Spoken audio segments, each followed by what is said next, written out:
Kicking off our list today, we have Guide Spademanger, one of the first women executed for sorcery in Denmark and in Scandinavia. In 1543, King Christian III of Denmark equipped a fleet of 40 ships to chase away an imperial Dutch fleet from the coast of Norway to the Netherlands.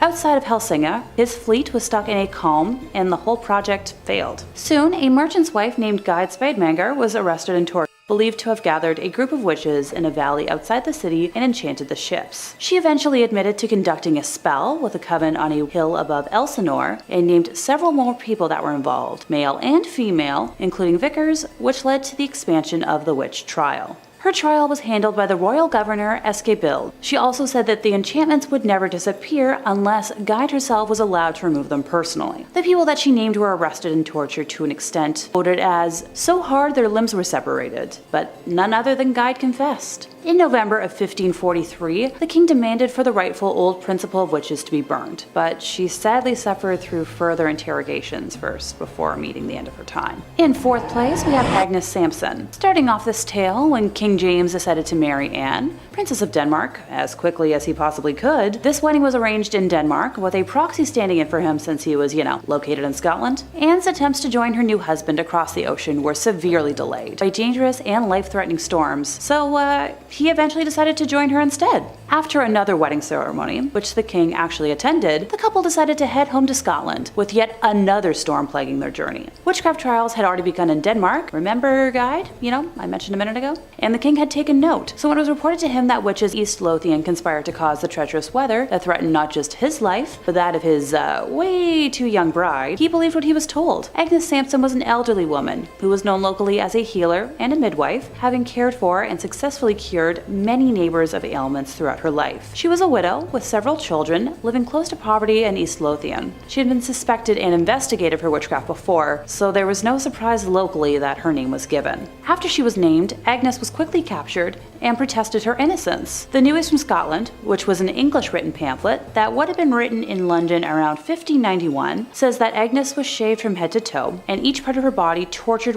for hours, intentionally to cause intense pain. The devil's mark was found, and she confessed, saying that she and hundreds of other witches attended North Berwick Kirk on Halloween night to meet with the devil to end the life of the king. She claimed the devil appeared to her as a black man, a dog, or a hayrick. Agnes also mentioned various attempts to obtain the king's shirt or other personal linens in order to work her charms. She had attended a witches' convent at North Berwick with her son-in-law, where they collected bones and powdered them for said charms. To prove her magical powers, she told the king the exact words that had passed between him and his new wife on their wedding night. Agnes's trial was presided over by a judge, with a jury of 17 men from East Lothian, many of whom would have known Agnes personally. After hearing the evidence, they found her guilty of 49 out of the 51 charges. In January of 1591, she was taken to Edinburgh Castle and met her end by way of a rope necklace, with her body then being burned at the stake. The naked ghost of a bald Agnes is said to roam the palace of Holyrood House, the official Scottish residence of the British monarchy. Let me know in the comments if you've ever been or if you've seen Agnes yourself. In the middle of this scary sandwich, we have Angèle de la Barthe in third place. Born around 1230 in Toulouse, France, she was a noblewoman and a Gnostic Christian, which was a sect that was considered heretical by the Catholic Church. By definition, Gnostic Christian is a term that refers to various branches of early Christianity that claim to have special divine knowledge. They have different views of the Bible, Jesus Christ, salvation, and God compared to traditional Catholics. They have diverse teachings and practices such as Valentinianism, Sethianism,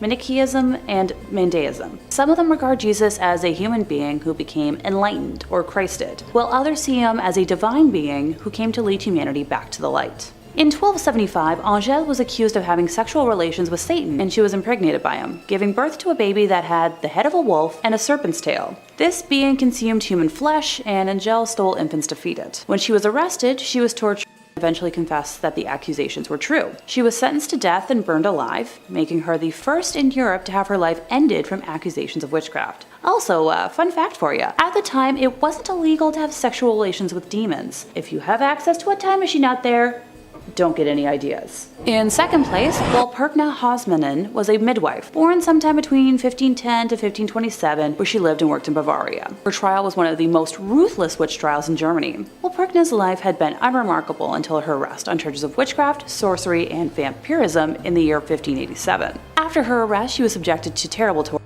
go figure, until she confessed to her deeds. According to her confession, soon after she became widowed in 1556, when she was working in the field of the city, she had made arrangements to meet a male co-worker for sex in her cottage later that evening. But he had not arrived. Instead, a demon had come dressed in his clothes. She established a relationship with said demon, named Federlin, who made her swear allegiance to the devil and promised to rid her of poverty. Hey, sounds pretty tempting. During her confession, she stated that she had sworn herself to Satan and written it on a contract, and Federlin had then taken her to the real devil and confirmed her contract, after which they had drunk wine, consumed the roasted flesh of young humans, and had sex. And in case I need to clarify, she had intercourse with Federlin, not the devil.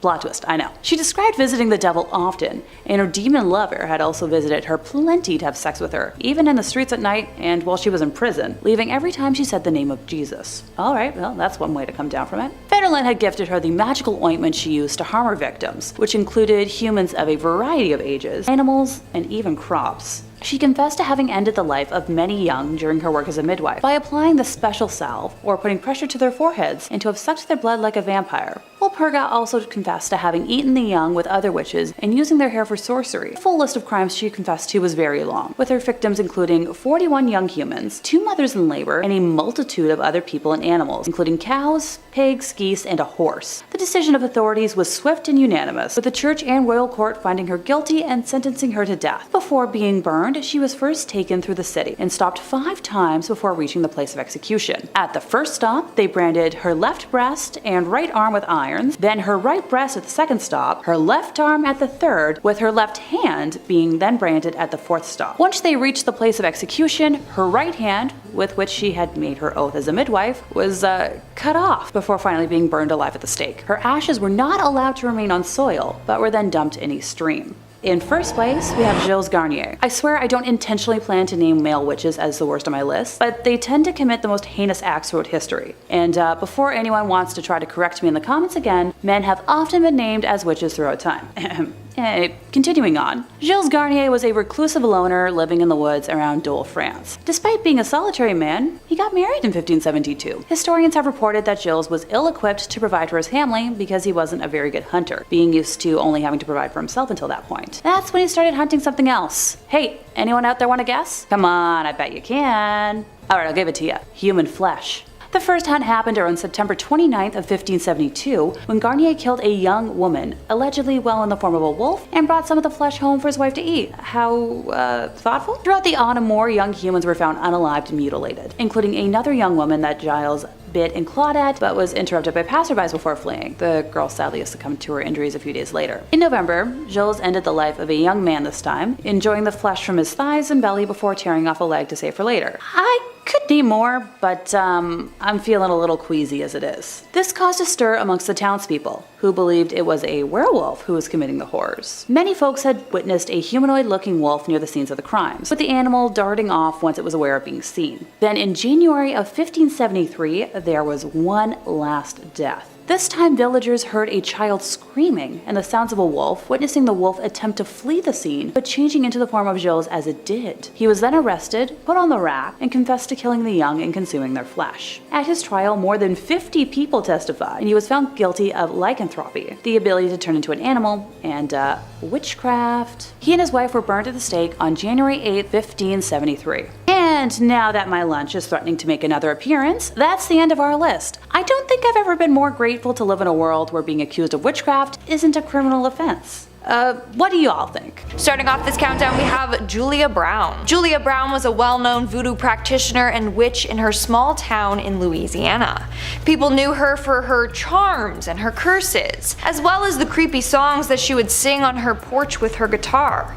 In her community, people would come to her and she would perform a number of different rituals for them. That was until people started to take advantage of her, so she started to get back at them. When they came to her, she would scare them by telling them predictions like they're gonna die soon or bad things were coming for them. Then the locals were like, "Hey, what's going on with her?" Close to her death, Julia started to act strange. She would constantly sing songs about her death and how she would get revenge on the town.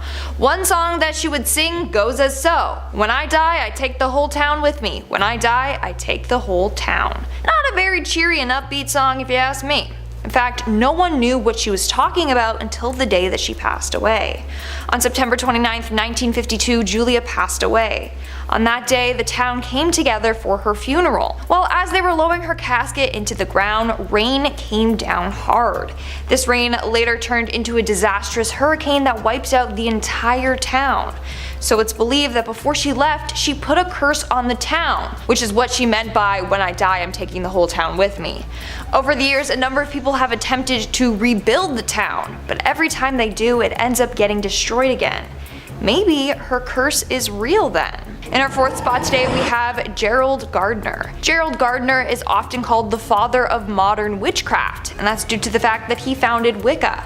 Although technically he learned it from a group of people and then went on to just write about it, so they gave him credit for it. But anyways, basically back in 1939 he said that one night he encountered a group of women who claimed to be witches. They stripped him of his clothes and put him in the middle of a ceremonial circle. The circle was lined with naked women, and they showed him their ways. From there, he learned briefly about Wicca and thought, hey, this is great, let's preserve this and make sure that everyone knows about it. In 1954, he actually created a book titled Witchcraft Today that teaches others how to embrace Wicca fully. He then went on and became obsessed with the occult. In fact, it's believed that a number of Wiccans and pagans were saved partly because of him. They could come out and be like, yeah, I'm a witch, without fear of being hanged or burned alive. To this day, he's one of the most relevant witches in history, but also one of the more controversial ones. In our third spot today, we have Mother Shipton. Mother Shipton, otherwise known as Ursula Sonthiel, was born in 1488 England. Legend has it that she was born during a massive thunderstorm and her mother gave birth to her in a cave. Her mother was only 15 at the time and was stuck raising Ursula in that cave by herself. That was until the monastery took her mother in and a local family took Ursula in. Eventually her mom was taken to a nunnery and they never saw each other again. Growing up, Ursula had a hard time fitting in. She had a large crooked nose, her back had a bend in it, and her legs were twisted. So right off the bat, people were like, yeah, she's a witch, just because of her appearance. In fact, people would bully her and call her hag face. Others believed her father was the devil. It didn't help that her mom refused to tell anyone who the father of her child was. So people were like, yeah, for sure, her father's the devil. Not only that, she would spend a lot of time by the cave that she was born in. Now, how did she get the name Mother Shipton? Well, eventually she went on to marry a man named Tobias Shipton, and she took his last name. She eventually did partake in witchcraft and would make magical remedies for the sick. So people called her Mother Shipton because she was like a mother to all. At one point in her life, she became psychic and could see into the future. Soon after, she was called the Narrenborough Witch. She made a living off of predicting and sharing the future with others. Moving on to number 2, we have Isobel Godie. Isobel Godie was a Scottish woman from Aldern, a village near the Scottish Highlands. She is well known in history because in 1662 she confessed to witchcraft and may have been executed. We actually don't know because there's no official record of it, so it's a mystery. Basically, during that time, if you were thought to be a witch, they would torture you until you admitted to being one, even if you weren't actually one. Well, Isabel's case sparked a lot of interest because she admitted to being a witch willingly without torture or anything. And she went into great detail on everything that she was doing. She gave 4 separate confessions given over a 6-week period. For example, she said she made a pact with the devil and had been engaging in intercourse with him. She also said that she was part of a coven and would cast spells on the community. She claimed she put a curse on some male authority figures who she felt victimized by. She also cursed her landlord for being a pervert and put one on the local church minister. Lastly, she also admitted that she had the ability to turn into animals and that she was interacting with fairies. Over the centuries, a number of people have analyzed Isabel and have come up with some explanations for her actions. One is that she suffered from psychosis or hallucinations, whereas others think it was a ploy to get maybe a more lenient sentence. But of course, you still have the people who believe that she was an actual witch and did everything that she admitted to doing. And And in our number 1 spot today we have La Voisin. Catherine Montvoisin, or La Voisin, was a witch that lived in France in the mid-1600s.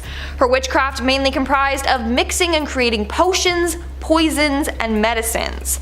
She also would tell people their fortunes and would hold black masses where people could come and make contact with the devil through her. It started off with her just providing palm readings and advice for people, but then she realized that her clients were mainly women who were coming to her with spousal problems. A number of them wanted their husband dead, so she started creating the potions to help them kill their husbands and gain fortune.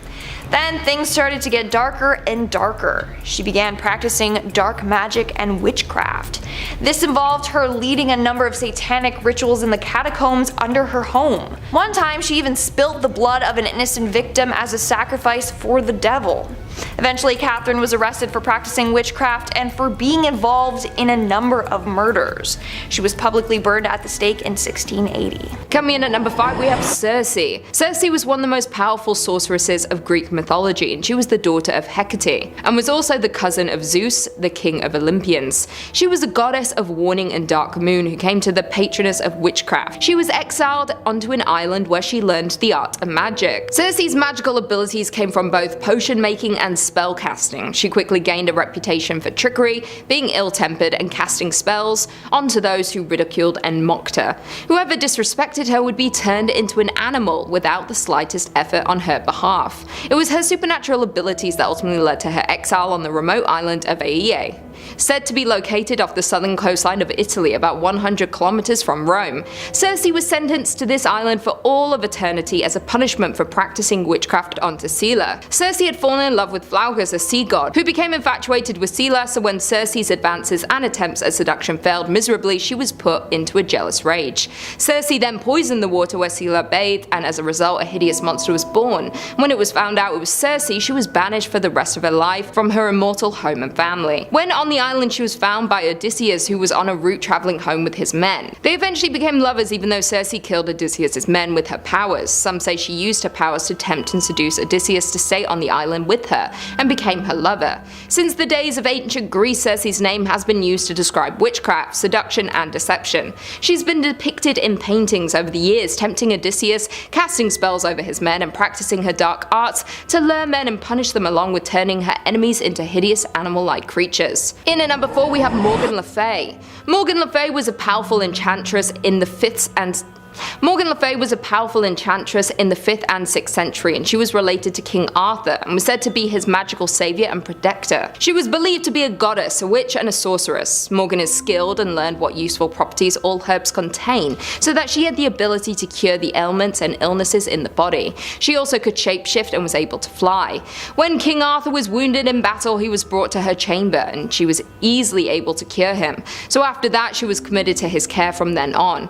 Morgan also uses her healing skills with various of Arthur's knights of the Round Table, including Lancelot, who she fell in love with, and tried to seduce him, but he wasn't interested. Morgan showed Lancelot her incredible powers, and even though he had some powers as well, he was always defeated by the witch, and he described her as the most feared woman in the world. She soon is practicing more black magic and goes from helping and healing to becoming inherently evil. Morgan had the ability to communicate with the animals and sea creatures, ultimately giving her the name of the Empress of the Wilderness. When she began to demonstrate her magical powers, it's believed that Devil was her companion, and even brought Lucifer himself, disguising him as a dragon to destroy her enemies. Morgan is seen by many as a malicious and cruel sorceress, and some say that she was working to take over her King Arthur's throne through her harmful magic, scheming, and the ability to manipulate men. Most of the time, Morgan's witchcraft corresponds with those of other people, like Merlin's and the Lady of the Lakes, featuring the ability to shapeshift, illusion, and casting sleeping spells. In at number 3, Marie Laveau. Marie Laveau was born in early 1800, and she was a Louisiana practitioner of voodoo and is known as the Voodoo Witch of New Orleans.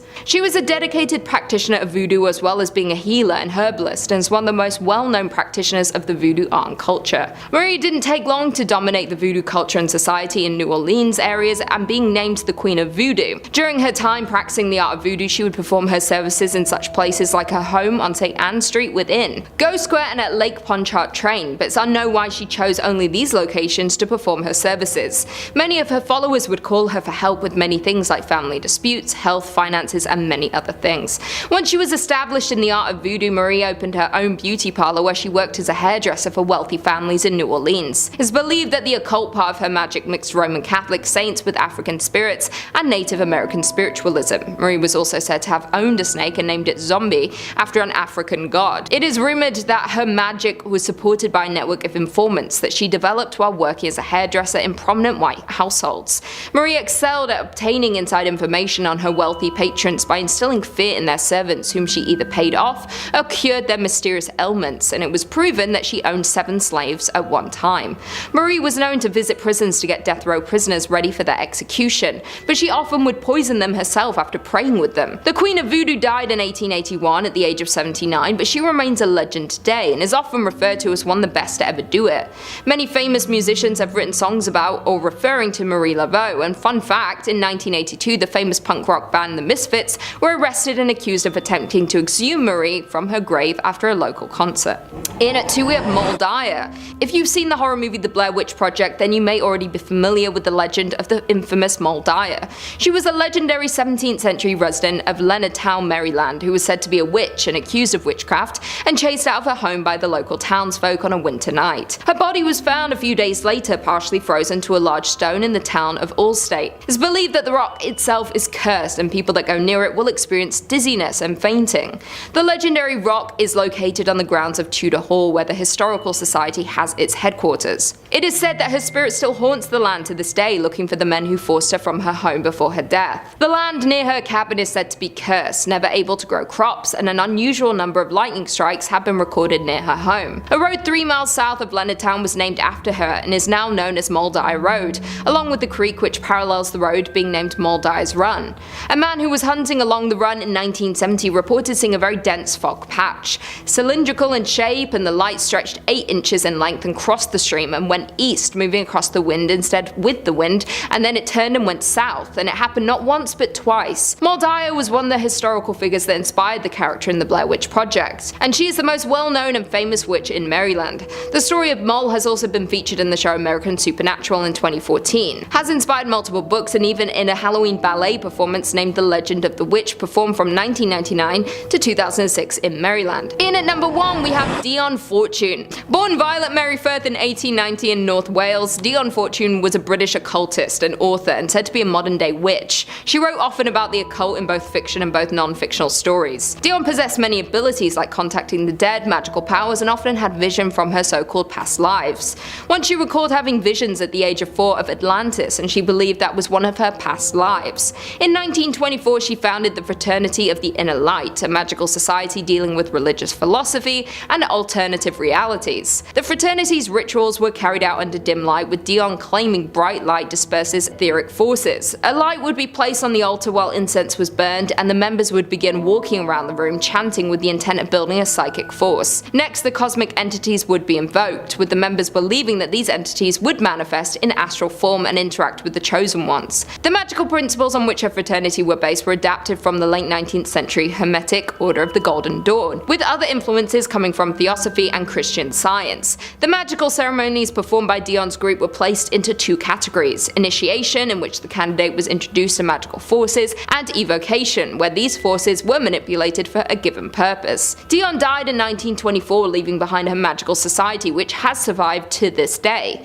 Her novels in particular influenced on later occult and modern pagan groups such as Wicca. Author Ronald Hutton wrote a book called The Triumph of the Moon, A History of Modern Pagan Witchcraft, considers her the foremost female figure of British occultism. She is recognized by many as one of the most significant occultists and ceremonial magicians of the early 20th century. Number 5 on this list is the prayer test. This test basically acts as the single most important audition of your life. It was thought that witches were unable to recite the word of God, and that reading or speaking the Bible would cause their immediate demise. Therefore, they would have accused witches come to the front of the court or gathering and recite verses from the Bible. Now, this test makes a decent amount of sense if you think about it, although Although we can't forget what era we were in when this took place. Not everyone was literate at this time, in fact a lot of them weren't. I can also imagine the immense pressure that you would feel to perform that verse to perfection. Speaking as somebody who's been through their fair share of auditions in life, I can tell you that auditions are nerve-wracking to begin with, but add on the fact that your life is on the line, that really raises the stakes, I think. And it wasn't enough to have you simply not go up in flames as you were reading it. A simple slip up, a mispronunciation, a little pause, all of these things were evidence that the accused was a witch and was struggling to get through the verse. The crazy thing about this as well is that even if you did recite this verse flawlessly without fail, you might still be put to death anyways. George Burroughs had to perform this test during the Salem trials, and even after he absolutely nailed it, they still killed him. The people were so convinced that he was a witch who needed to die that they chalked up his performance as being a devilish trick and killed him regardless. Number 4 on this list is witch cakes. Witch cakes are pretty unique in how they were administered because your fate wasn't decided by a person or the cake itself. It was actually by a dog. Now, I feel for these pups because they had to eat these concoctions and they aren't palatable at all. What people would do is take a sample of the victim's urine, so the person presumably being affected by the witch, take a sample of their urine, and then they take some rye meal and a sprinkle of ashes, and that's it. Take those 3 things, mix them together, toss them in the oven, and then bake it up. Now, I don't really know where they got the idea that urine and ashes would tell us anything about these witches, but that's the conclusion that they got. They then take the dog, and it was thought that dogs were not only man's best friend, but actually witches' best friends as well. That dogs back in the day had some sort of tie to witches, and that they were supporters of witches. So you take this witch cake, you feed it to the dog, and now you just observe that dog's behavior, and the accused witch has to just cross their fingers that this dog doesn't start acting weirdly, biting, barking at nothing, just generally acting strangely. It was thought that if the dog did this or exhibited any of the same symptoms that the victim was experiencing, then witchcraft was assuredly at foot, and then we can start pointing fingers. I gotta say though that I seriously feel for the dog in this instance, because I mean the poor guy did literally nothing at all, and now he's gotta eat this urine cake that may or may not curse him with something. So yeah, the dog's got it rough here, guys. Number 3 on this list is called the touch test. Witches were said to have the ability to control other people. Basically, they could cast a spell on you and you're now either under their control or in a lot of pain. If these witches were to touch the person who's believed to be under their curse or spell though, then that individual would have some type of response. Let's say someone who's controlled by these witches starts acting strange or frantic. Then a simple touch by the witch would calm them completely. I'm not really sure if this theory on witches and touching their victims has been founded by anything or is true to this day, but back then they definitely believed that this was the case. The problem with this test though was that there was a lot of wannabe actors back then.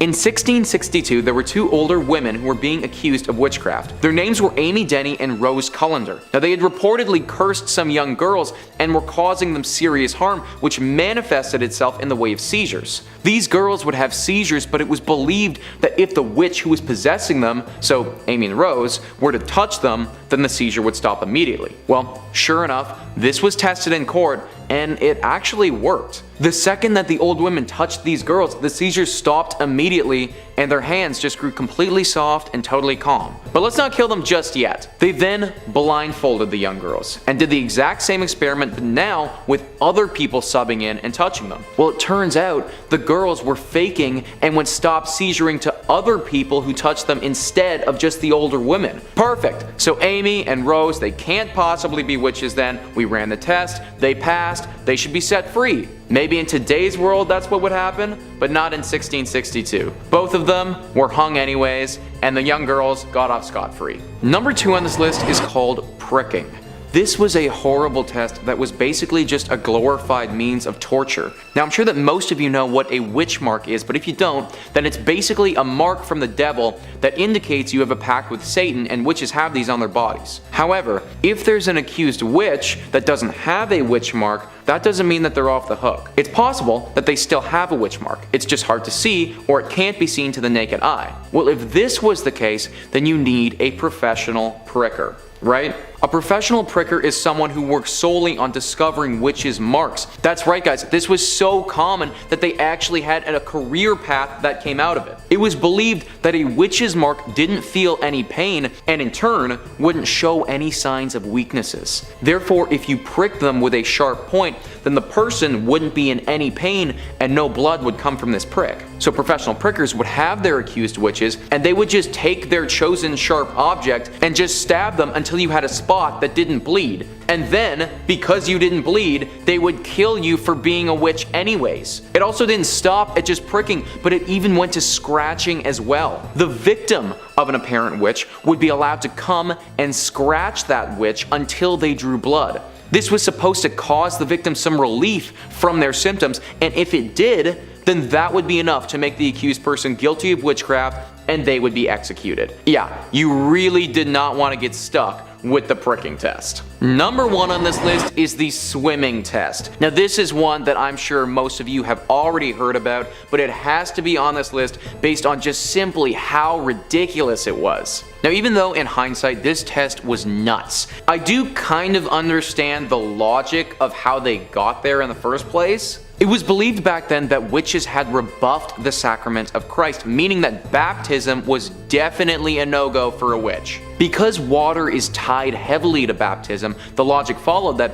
if you were a witch and you were thrown into the water, then the water would reject your body from entering and therefore you would float to the top of it. To test this theory, they would take their suspected witches, strip them down naked, hog tie their limbs, and then throw you into the water, and if you floated, then you're a witch, but if you sank, you're just a person. Again guys, this kind of makes sense, except for the people who weren't actually witches and sank to the bottom. Now I should note that they would sometimes tie a rope around your body, and if you sank, they would pull you back up to the top. But this only happened sometimes. Other times they would just throw you in, and if you sank and drowned, then oh well, I mean, you drowned now and at least you weren't a witch. Also, this tying of the rope wasn't a perfect science either. A lot of times people who sank would drown anyways as they were being pulled up. Basically, just the accusation of being a witch meant that you would be sentenced to death, because if you did somehow manage to float, then now you're a witch and you're gonna be burned or hung, and if you did sink, as most people did, then you'd probably just drown. Sometimes even if you did sink and you did then get pulled back up to the top and survived, they would just kill you anyways. Back then, if more than one person accused you of being a witch, then you were pretty much as good as dead. Starting off this countdown, we have the Wabanaki Ghost Witch. This is a terrifying witch that scared Native American tribes for centuries. According to their legend, this witch was one who practiced evil magic when they were alive, and when they died, they came back to life as an undead monster. Its name is Spademier, and it craves human flesh and blood. The worst part, if it's coming for you, there's no stopping it. It will kill and devour any and everything that gets in its way. Now, during the day, this witch appears as an inactive human corpse, but as soon as night falls, the corpse comes to life and goes off searching for prey.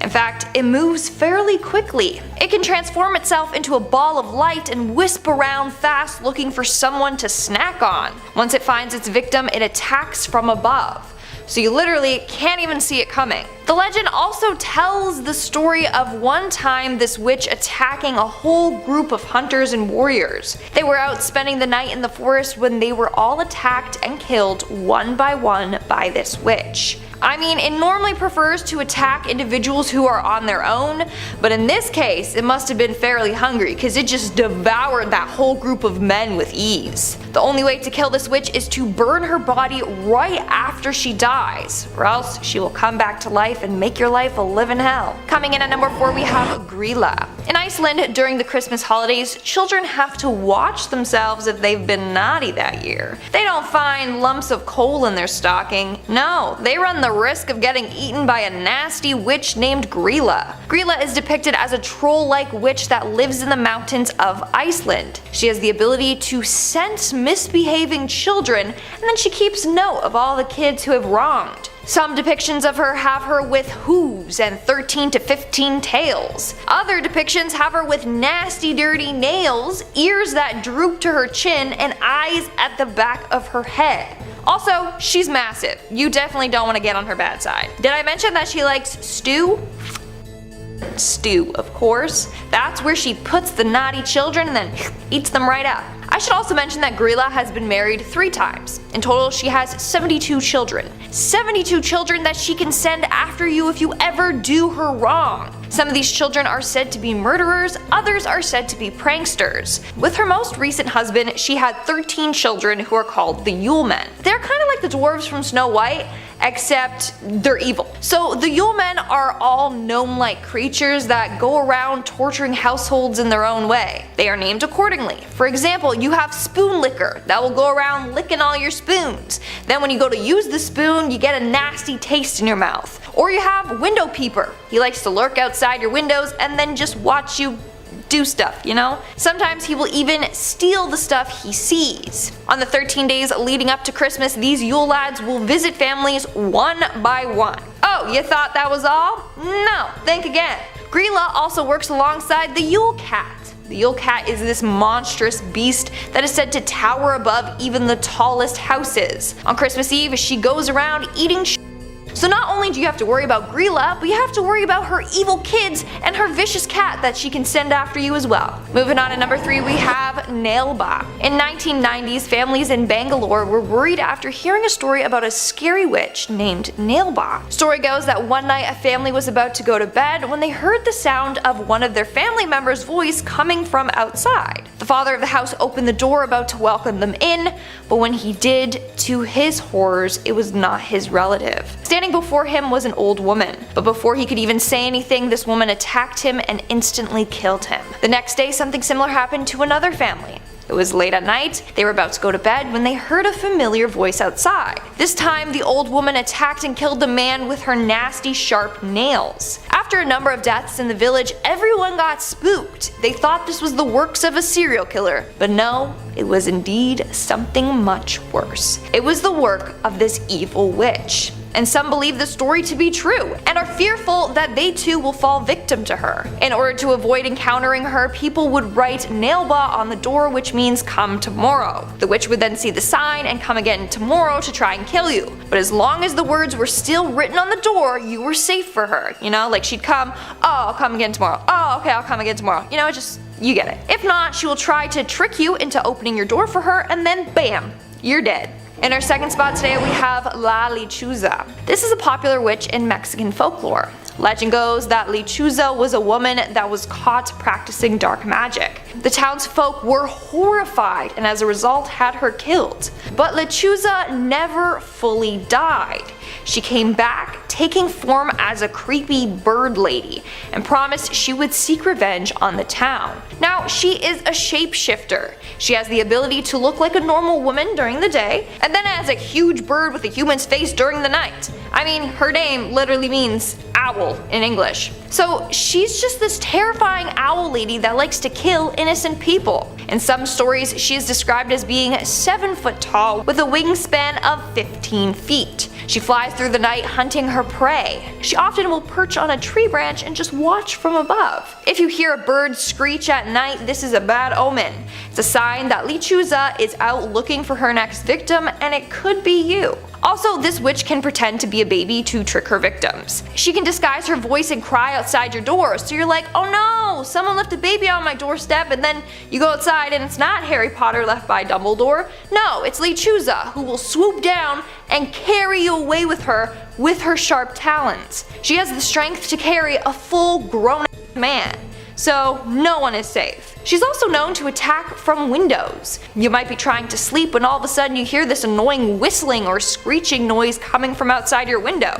You get so annoyed you whip the window open and bam, she'll attack you and scratch your eyes out. She's also known to run people off the road, so she's definitely someone you don't want to take on. And in our number 1 spot today we have Black Annis. Black Annis is a tall, nasty witch from English folklore. She is depicted as having a blue face with glowing eyes, long sharp teeth, and claw-like fingers, which she uses to rip the skin off of her victims. So this witch is said to haunt the countryside of Leicestershire. She waits in the woods there until she finds herself the perfect victim.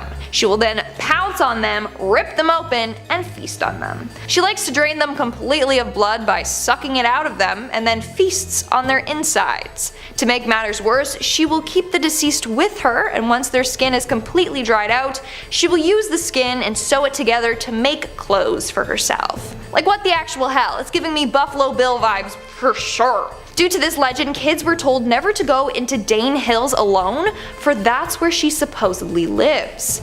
Not only that, if you're out in the woods and hear a high-pitched howl, you know that she's close. Furthermore, if you listen carefully, sometimes you'll be able to hear her sharp teeth grinding together as she waits for her prey. Alright guys, that's all for today's video. Let me know in the comments below which one of these witches scared you the most. In fourth place, we have a Scold's Bridal, also known as a witch's bridle, a gossip's bridle, a Brinks Bridal, or simply Brinks. This was an instrument of punishment as a form of public humiliation. This thing was an iron muzzle and an iron framework that enclosed the head. Some exceptions were masks that depicted suffering, but not pleasant either way. My brain just jumped to a similar modern device used for pleasure instead of pain, and no, I will not elaborate on that thought, but let's clarify. A bridle bit, or cur plate, around 5 centimeters by 2.5 centimeters in size, was slid into the mouth and pressed down on top of the tongue, often with a spike on the tongue as a compress. It functioned to silence the wearer from speaking entirely, and caused extreme pain and physiological trauma to scare and intimidate the wearer into submission. This prevented speaking and resulted in many unpleasant side effects for the wearer, including excessive salivation and fatigue in the mouth. Seeing as I've always been a chatty Cathy, I can totally see how I would have been sentenced to this, and my jaw hurts just thinking about it. The wearer was then led around the town by a leash, and for extra humiliation, a bell could also be attached to, draw in crowds. First recorded in Scotland in 1567, the Brinks were also used in England and its colonies. The Kirk sessions in barony courts in Scotland inflicted the contraption mostly on female transgressors, and women considered to be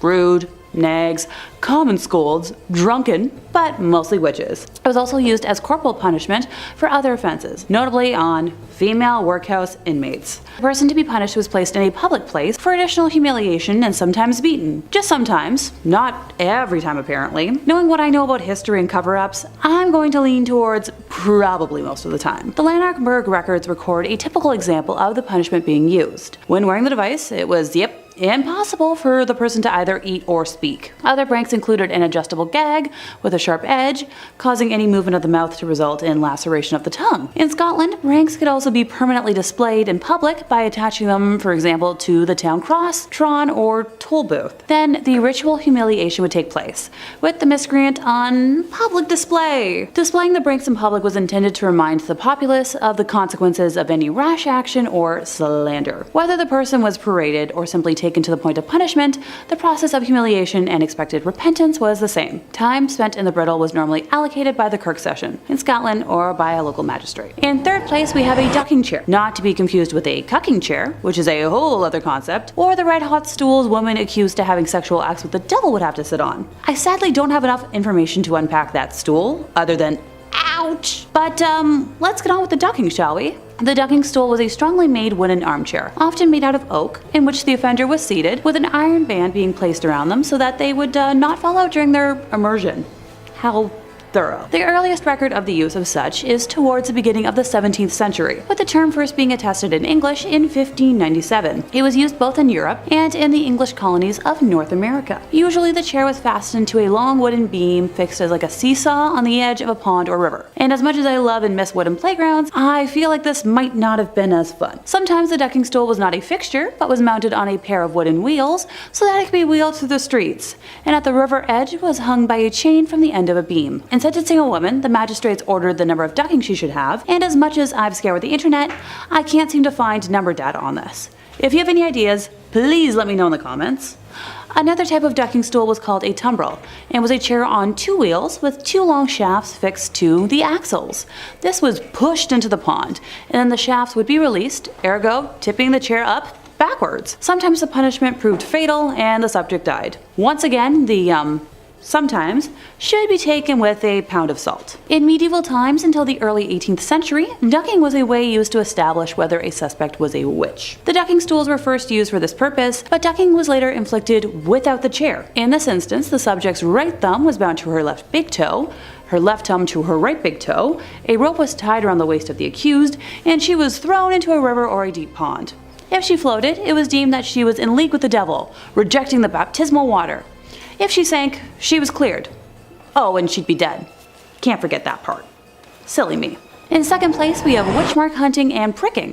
Witch hunters often had their suspects stripped and publicly examined for signs of an unsightly blemish that witches were said to receive upon making their pact with Satan. This devil's mark could supposedly change shape and color and was believed to be numb and insensitive to pain. Prosecutors might also search for the witch's teat, which was an extra nipple allegedly used to suckle the witch's helper animals. In both cases, it was really easy for even the most minor physical imperfections to be labeled as the work of the devil himself. Oh my, the horror. Moles, scars, birthmarks, sores, and tattoos could all qualify, so examiners rarely came up empty-handed. I'm trying to think of just how many birthmarks I have all over my body, so just add that to the tally of how I'm, a witch. Seriously, I feel the burning from the flames already. In the midst of witch hunts, desperate villagers would sometimes even burn or cut off any offending marks on their bodies, only to have their wounds labeled as proof of a covenant with the devil.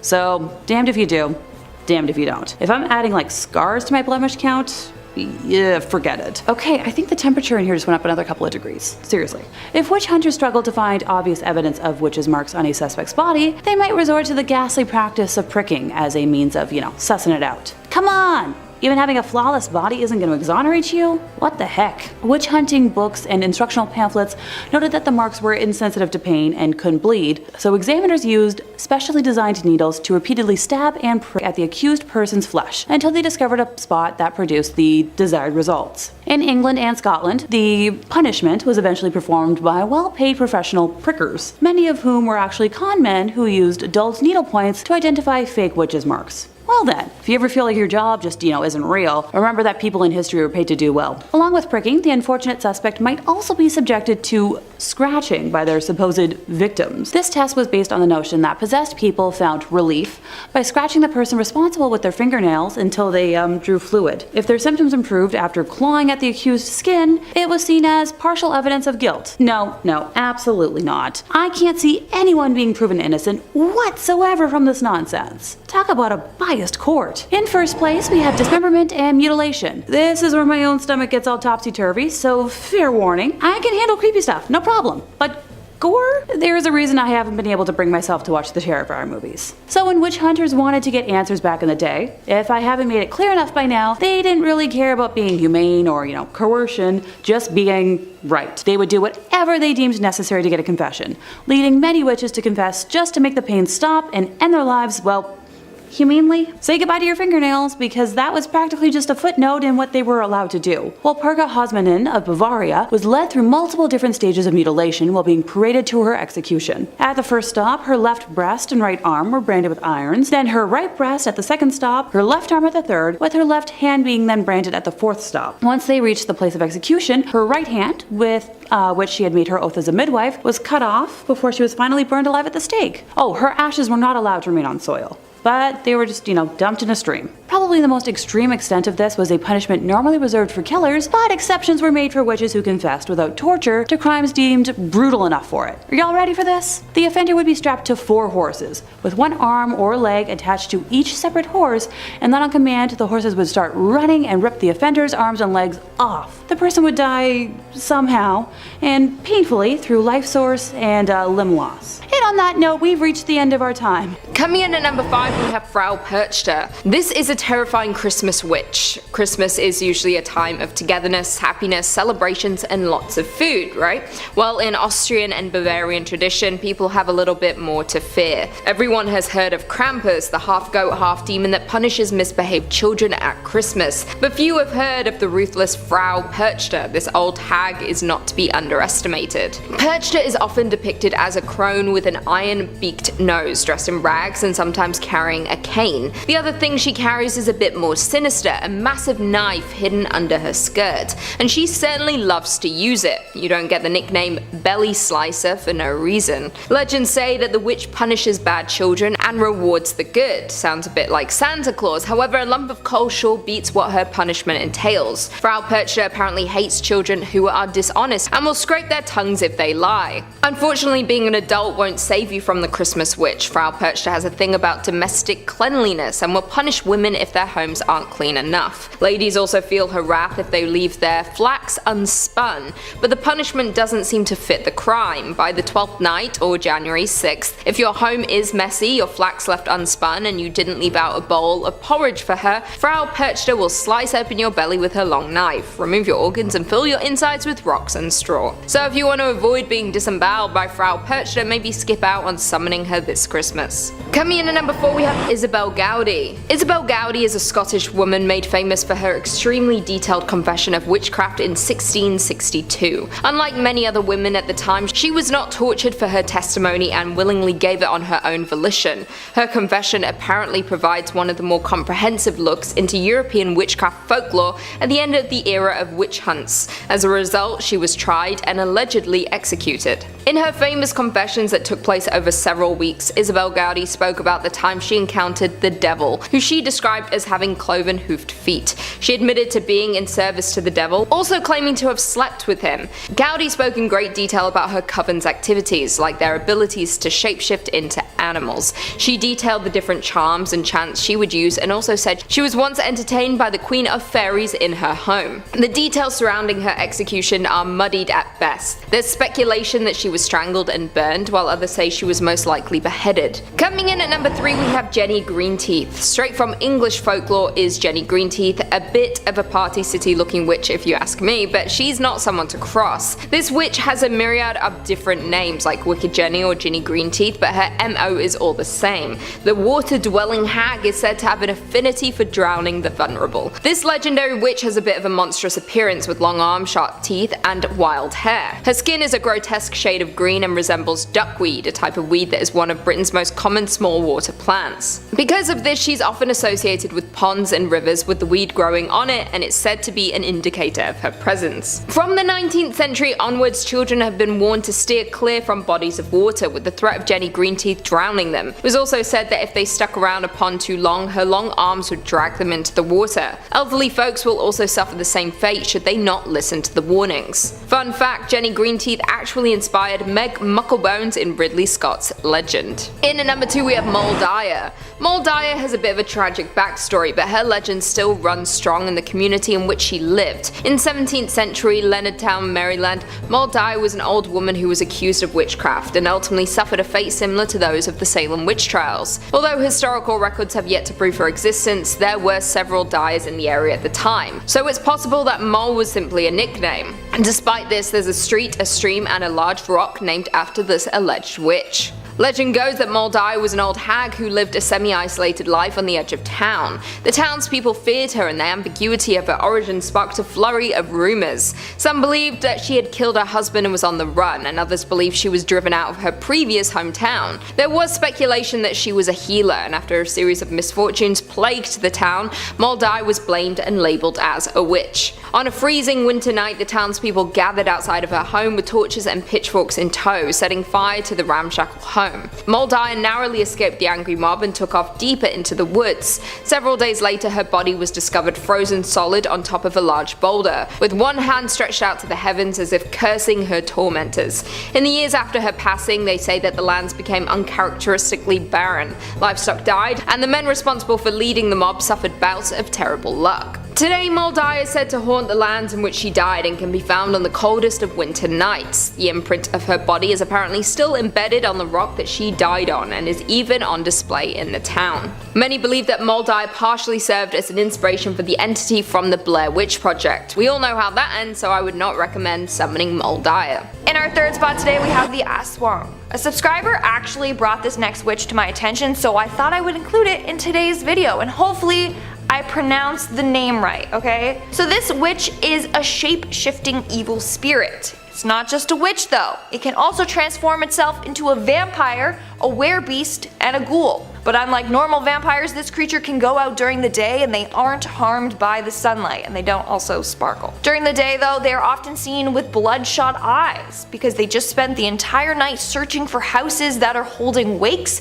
so that they can then go in and then steal the bodies and then eat them. No need to worry though, they don't attack during the day, that's when they're at their weakest. Plus, they only attack in the darkness because that's when they believe that God is asleep. But when they do hunt, they go after the young and feast on their hearts and livers. In fact, they have this thing that comes out of their mouth and then can reach into a mother's womb to suck the baby out of them while the mother is asleep. Isn't that horrifying? It is. But wait, it gets worse. Apparently humans can choose to turn into this creature if they so desire. To do this, they have to tie a fertilized chicken egg to their stomach. The chick will then pass through their flesh, and once this happens, they have to bury the shell in a bamboo tube with coconut oil and chicken poop. After that is all complete, they will gain the powers of this monster. And it sounds like I just made that all up, but I swear that's part of the legend. What's horrifying is that this witch moves quickly and silently. They are super tiny so that they can hide behind things with ease, so you'll never be able to hear or see them coming. Now, these witches are said to be extremely wicked. If you ever cross one, they'll make sure you will pay. They'll put a curse on you so that bones or insects will come out of your bodily orifices. Like imagine just sitting there and then all of a sudden a spider crawls out of your eye or you start coughing up bones. Yeah, no thank you. That's why these witches are so highly feared. And in our number one spot today we have the Chede. The Chede is this creepy witch slash vampire creature from India. Legend goes that this creature is formed after a woman passes away during childbirth or after a woman takes their own life. You know the succubus demon? The demon that presents itself to men during sleep and tries to have their way with them and then can kill them? Well, this is the Indian equivalent to the succubus demon. This witch rides on a tiger during the night. She then sneaks into your home without disturbing anyone and attacks men in their sleep. She will then suck the life out of them through their toes. Yeah, you heard me, their toes. I don't know why she wants those hairy stinky things near her face. Don't ask me. Anyways, some versions of this legend say that she has the power to change her form. She can transform into a tiger with all tiger features except one human leg.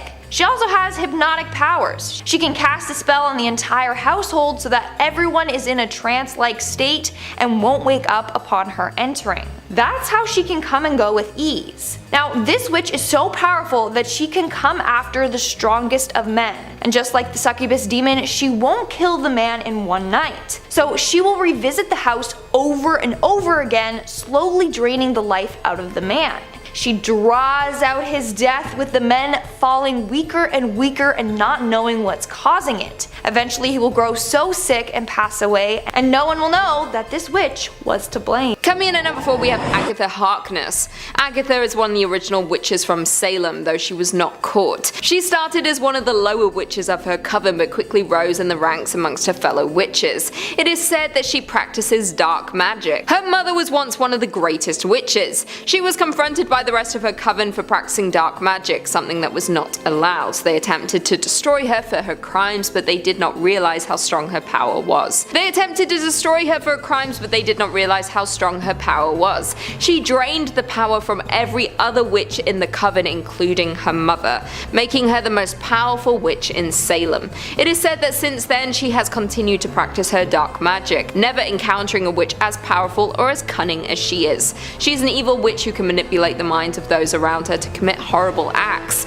She is not someone who you would like to cross or make angry. She also has the ability to wipe the memories of those who she controls, meaning they don't even know that it was not their decision to commit their crimes. It is said she still resides in Salem, where her coven once called home. Although it is not clear where, there are a number of historical sites in Salem one could visit if looking for Agatha. If you did want to contact her for some dark reason, it does not come easy. You have to make a sacrifice for her to bother making an appearance. She requires a personal sacrifice of something that you love, whatever that may be for you. Maybe burning your childhood toy or something else you were attached to emotionally. If you do summon her, you might not get what you wanted. If she likes you, she might grant whatever you seek, but if not, you might unleash a great evil not only on yourself but back onto the world.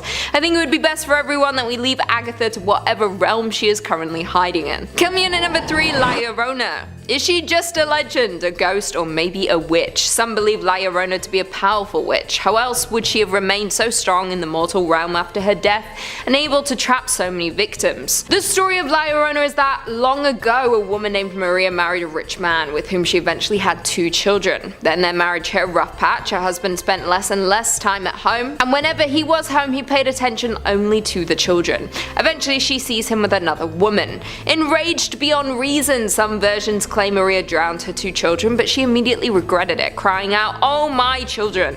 Maria is sometimes said to have drowned herself afterwards. However, not everyone believes that she did drown herself. Some say her rage sent her deep into seclusion where she turned mad and began studying dark magic. She wanted revenge from what her husband had done to her, but she got lost in her grief and rage and forgot her original reason. All she could think of now was her children and the anger she felt. Now she roams the earth looking to steal children from their mothers.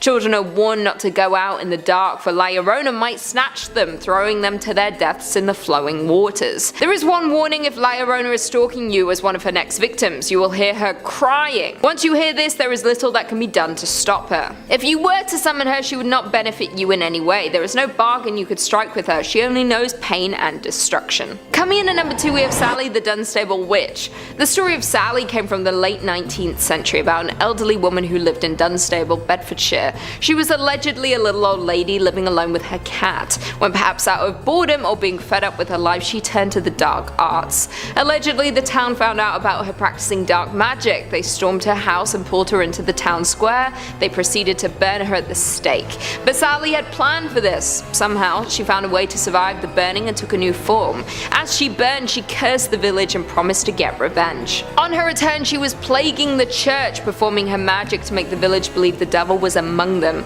Scared, they called in an exorcist. He discovered Sally and her magic. It is said that he backed her into a corner and was able to trap her. Once trapped, they buried her in the graveyard. It is said that they gave her grave a peephole, as they always wanted to tell that she was still in there.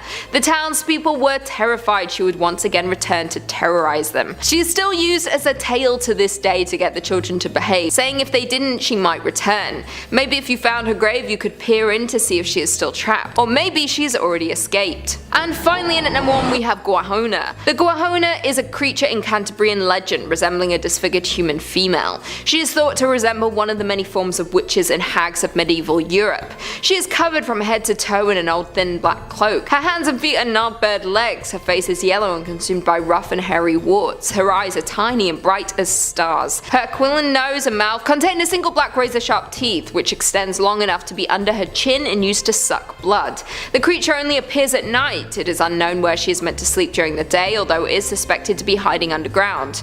Guahona invades homes without getting noticed and walks silently towards healthy young children to suck their blood in their sleep by sticking her tooth into their veins. She does not kill them, instead leaving them almost bloodless, so when they wake up in the morning they will be tired, pale and discolored, so looking like me. Guahona also attacks adults. Why do all witches seem to hate children? It seems if you summon any of these witches, you'll be putting children in danger. Being drained of all your blood does not sound like a nice way to die. Nope. Number 4 on this list are the Boo Hags. Typically associated with the haunting of the coastal plains of South Carolina, it should be noted that there's no reason to believe that they could only be limited to this area, but there has been a large amount of activity of them here. Now I should also note that the jury is still a little bit out on if these creatures are exclusively witches or exclusively vampires. I think that the truth of the matter is probably a horrifying mixture of both. Legend says that the Boo Hag needs to get sustenance from a person's breath, and that's how they sustain themselves. This action is somewhat similar to how the Dementors act in Harry Potter, but still with some notable differences. For starters, a Boo Hag is a fleshy creature that does not have any skin of its own. Therefore, it is simply a red tendon-esque humanoid being. Because they don't have any skin of their own, they will often steal the skin of their victims and fit it to their bodies until that skin inevitably deteriorates. The action of sucking someone's breath isn't as simple as my Harry Potter example either. Typically, once a Boo Hag finds a suitable victim, they will stalk that individual back to their home and wait until they're sleeping. Once they're passed out, the buhag will break into their home and straddle the person who is asleep. This action is referred to by locals as a riding from a buhag. Now, if the person wakes during this process and struggles, they will steal your skin and leave you for dead, but oftentimes you don't even realize that this is happening to you. They will suck your energy and it will put you into a deep catatonic-like state. After they've gotten their necessary energy, they'll leave you alone, and you'll wake the next morning feeling drowsy, most likely, not even realizing that you were ridden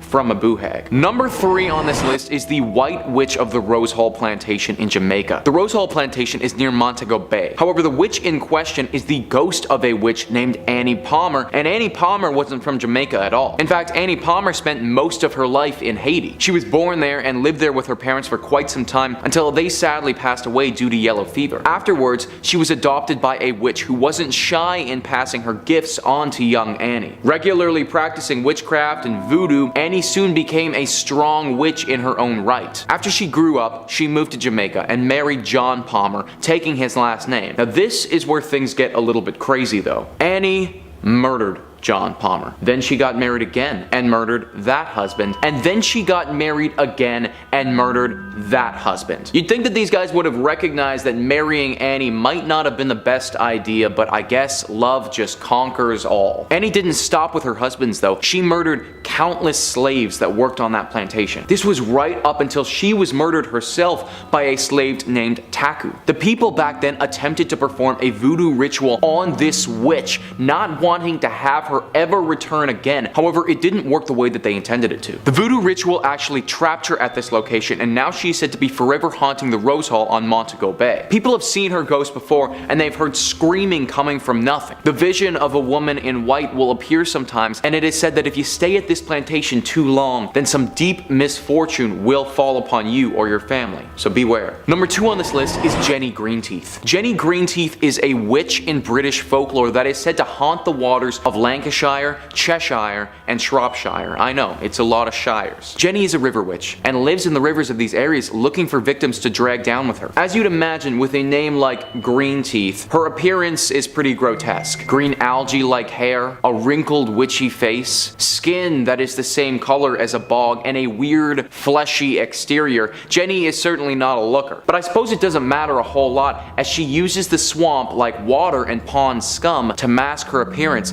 so you can't see her beneath the filth. The origin of Jenny Greenteeth is still up for debate, but the bare bones of the tale are pretty consistent. Jenny was a girl in a local British town who was the victim to some heavy bullying. One day when she was at her job getting water from the well, somebody yelled at her that they hope she falls in and dies. Well, that's exactly what happened. Her spirit manifested as Jenny Greenteeth, this old hag who now haunts the waters in this area. Jenny is not simply a harmless witch either. She preys on people, specifically children that get too close to the water. Sometimes she will try to lure them towards the riverbank by calling out to them or singing a tune where no one can figure out where it's coming from. Now this tactic is one that we've talked about on this channel before with the Utah water babies and is very successful. She lunges her hand out and grabs them, dragging them into the water, or they will drown and never be seen again. This water witch is known by all the locals in the area, with everyone having some slightly different adaptations to the legend. General consensus though, if you hear someone singing from the rivers of Britain,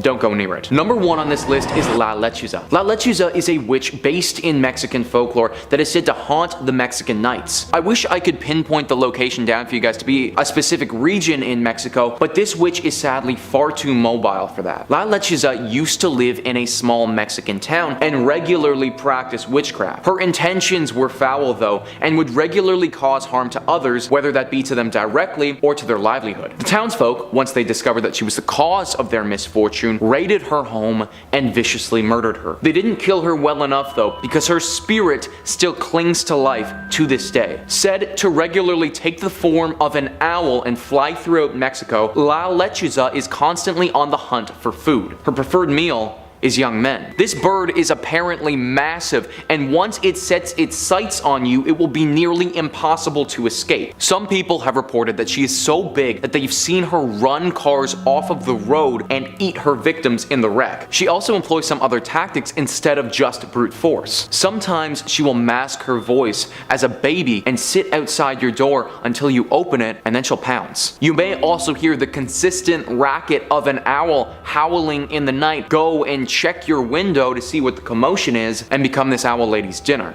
Basically, she is a giant owl that you can't run from, you can't beat in a fight, and is also able to outwit you with some strange tactics. She haunts all of Mexico, and you just need to hope that if you were there, she doesn't pick you to be her next meal. Alice Keitler. Dame Alice Keitler was the first recorded person condemned for witchcraft in Ireland. Alice was born in the county of Kilkenny in Ireland in 1263 and had been married a total of 4 times. In 1302, Alice and her second husband were accused of killing her first husband, but due to her vast wealth and involvement in money lending, these accusations were dropped. When her fourth husband John Lepar fell ill in 1324, he expressed the suspicion that he was being poisoned by his wife. After his death, the children of John and Alice's past husbands accused her of using poison and sorcery. Along with these allegations, she was also accused of denying the faith of Christ and the church, cutting up animals to sacrifice to demons at crossroads, holding secret nocturnal meetings in churches to perform black magic and undermined and overpowered the church, using sorcery and potions to control Christians, the murder of her past husband, and the possession of Robin Artisan, a lesser demon of Satan. Richard de la Dread, the Bishop of Ossory, sought to uphold the laws of the church and morality, so when the case of Alice Keitler came across him, he began an even larger project of addressing witchcraft. Richard made many attempts to have Alice arrested due to the many allegations against her and her use of witchcraft and black magic, but because of having powerful friends in the delay of the trial, Alice was able to flee, and it's believed that she fled to England but could never be found and arrested. Some of the people who were said to be working with Alice were captured and stood trial. One of them being one of her servants, Petronilla de Meth, who confessed to working with Alice in such things like committing heresy, sacrificing to demons, making love and hate potions to corrupt the church, engaging in affair with a demon and murdering her past husband. Alice was dark and manipulated many people around her to follow her and participate in witchcraft, and to this day it's not confirmed where she fled, but when she did, she was never seen again. In at number 4 we have Agnes Samson. Agnes Samson was a Scottish healer and a witch. She was involved in the North Berwick witch trials in the later part of the 16th century.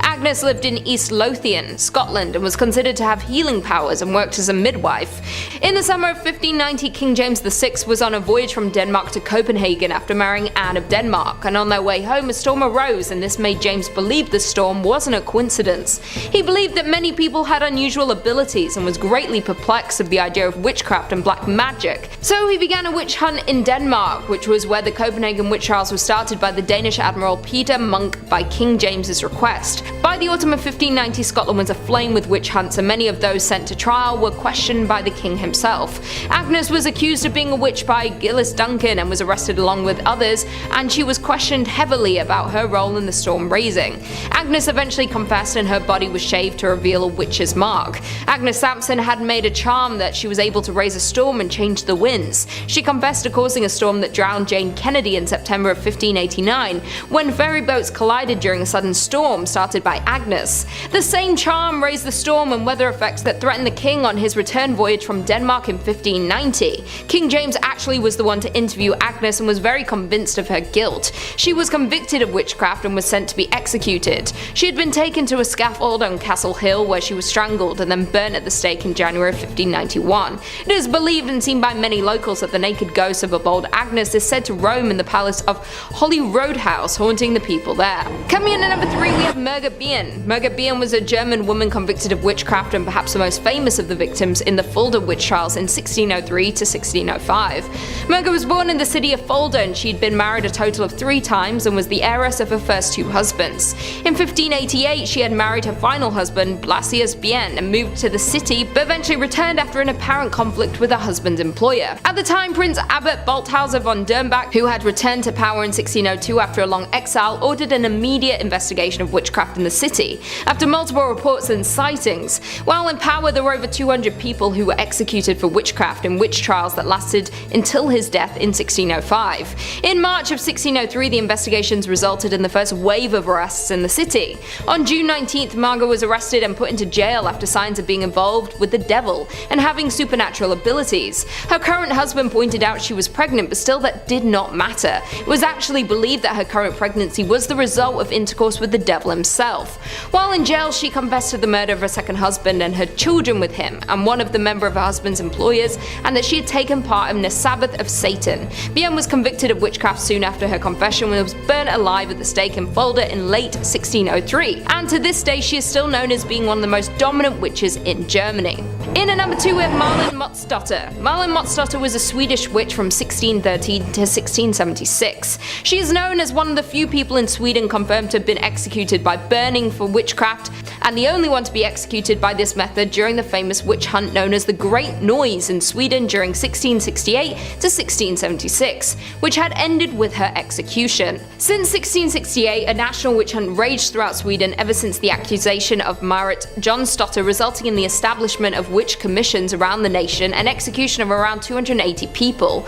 The accused showed signs of being witches, along with abducting children to the witches' Sabbath of Satan in Blockula. Malin Motsdotter was among the accused, and not much is known about her background, but what we do know is that she had been married a couple of times and had 2 daughters with her first husband Eric Nilsson. She was also known to work as a midwife and was actually hired by a woman named Anna Zippel, who actually accused of witchcraft as well and had been executed for being a witch. It's later found that Anna taught Malin the ways of witchcraft and sorcery. In 1676, Malin was reported for witchcraft by her 19-year-old daughter Maria. Malin was brought to trial for the accusation as her daughter Maria testified against her mother, stating that she had taken her and several other children to Satan in Blockula, and that Satan himself, known to the children as the Mean One, appeared in court with horns standing next to her mother, holding her skirt, and whispered in her ear never to confess. Malin was ordered by the court to fall on her knees and pray, or be able to confess, but she didn't obey. Along with Maria, 10-year-old and 7-year-old both testified to have been abducted by Malin to Blockula to see Satan. A woman named Gertrude also testified against Malin, stating that she had abducted her family to Satan 16 times and even another 14 times while she was in prison. Also, she had seen her family endure fits while being supernaturally beaten by Malin from prison. Malin's firm denial of these crimes was seen as a sign that the devil assisted the witch to withstand interrogations. Finally, in July of 1676, Malin was found guilty and sentenced to be executed. And finally, in at number 1 we have the Salem Witches. The most well-known cases of witches in history, and you may have heard of them, are the witches from Salem. The Salem witch trials of 1692 are still widely talked about today. Witchcraft scared a lot of people throughout history. The thought of people possessing supernatural powers was widely talked about, and many people were accused and labelled as witches. The Salem witch trials in particular were a series of hearings and prosecutions of people who were accused of witchcraft in colonial Massachusetts between February 1692 and May 1693. More than 200 people were accused of possessing such abilities. A total of 30 people were found guilty, and 19 of them were executed by hanging. Among the 19 killed were 14 women and 5 men.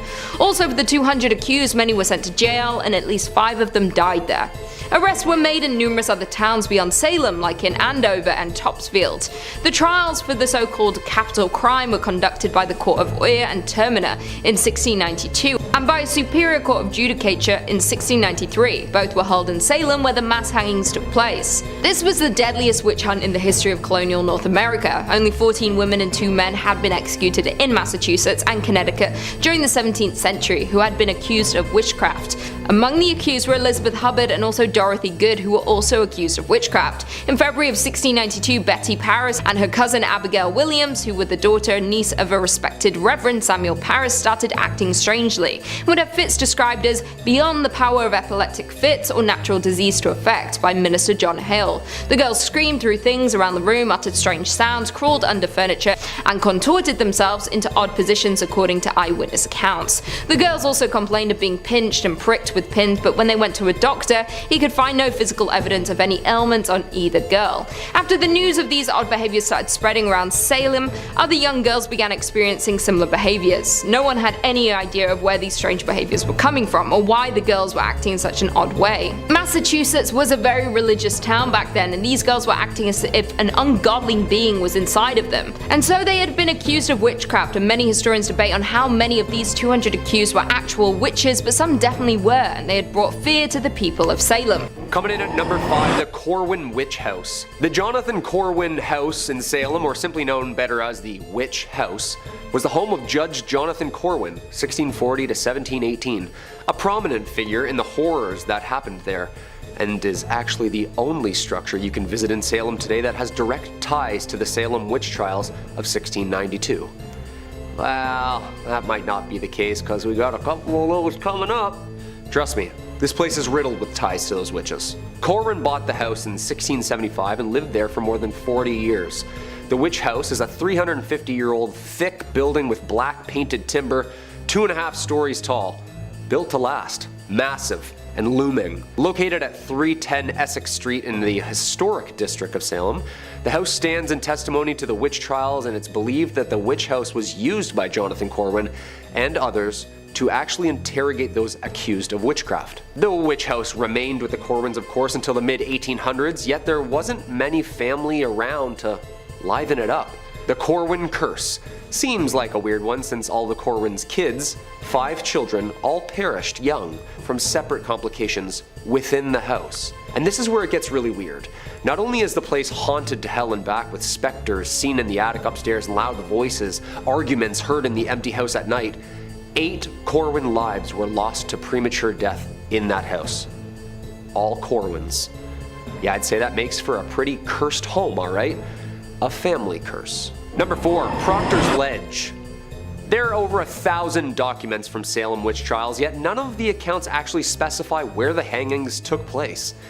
For many years it was believed that the 19 people who were executed in Salem were hanged at the summit of Gallows Hill, on the edge of town to the west, where the town would meet for large gatherings. Seems like after some homework, the hill alone would be too hard to climb, not an ideal spot to hear or see the live trials, and was too thick and heavily wooded.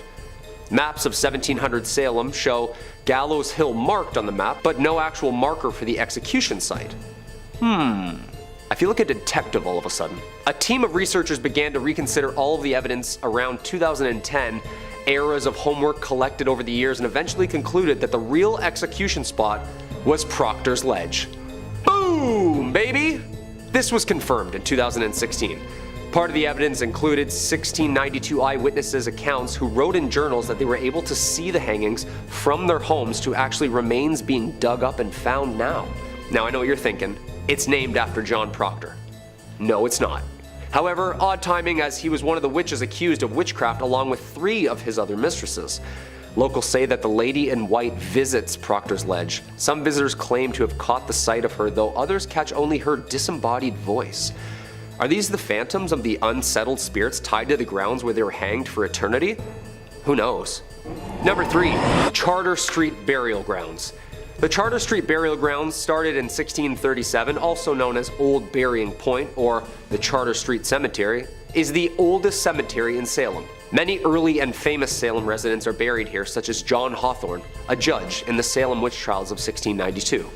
Hawthorne, whose father had been a Salem magistrate, was born in 1641 and had 6 children. Hawthorne experienced several deaths in his family, including those of all his 3 brothers. Hawthorne died in 1717 at the age of 76, never apologizing for the role in the Salem witch trials. His headstone is surrounded by granite rectangles to help preserve what is left of the original stone. Being one of the oldest cemeteries and the sickening things that happen there, ghosts and spirits are often seen around the gravesite. There have been many strange occurrences here. Witch stuff aside, about 400 years of ghostly encounters have happened at the Old Burying Point Cemetery. Over the years, people have successfully captured EVP of voices from beyond the grave at the site. If you can hear me, say something. Stop yelling. Oh, sorry. Photographs of mysterious shadows, orbs, white mist, and even full apparitions are seen here. One of these apparitions is believed to be Mary Bright Corey, who died 1684. She was the second wife of Giles Corey, who later became an unfortunate victim of the witch trials himself. Another ghost seen is the powdered blue dress lady, whilst holding a picnic basket in one hand and sometimes accompanied by a young boy. Normally, once the cameras come out, the lady in white transitions into numerous bright orbs or vanishes altogether. Maybe the ghost woman is the same Mary Corey forever watching over Judge Hawthorne's grave. Number 2. Gallows Hill. Okay, so we were just talking about what happened to some of the accused during these hysterical trials and all the historical places that saw such violence. One of the most interesting witches tried of that was Giles Corey.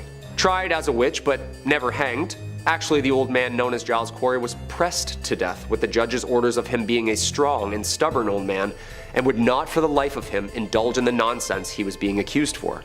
He never admitted that he was a witch, even throughout his torture. They laid him down and put a board on his back and proceeded to stone him to death, piling up stones on the board, resulting in crushing and eventually perishing underneath it.